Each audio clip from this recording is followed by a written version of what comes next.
আমি এখন আছি গাইবান্ধার খানকা শরীফ শাপলা মিল এলাকায়। এখানকার বাজারগুলোতে ক্রেতা বিক্রেতারা উভয়ই খুশি, কারণ গত সপ্তাহের তুলনায় এই সপ্তাহে বাজারে জিনিসপত্রের দাম অনেক কমে এসেছে। সবজির দাম গত সপ্তাহের তুলনায় এই সপ্তাহে 10 থেকে 30 টাকা পর্যন্ত কমে এসেছে।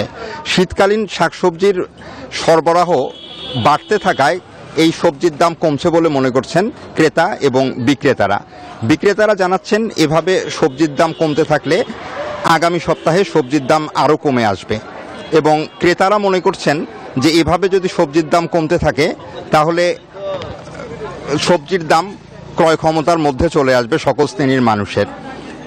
এই বাজারগুলোতে যদিও সরাসরি কৃষক থেকে এসে বিক্রি করে না, কিন্তু তারপরও শহরের বাইরের এই বাজারগুলোতে মধ্যস্বত্বভোগী কম থাকায় বাজারে দাম অনেকটাই কম থাকে।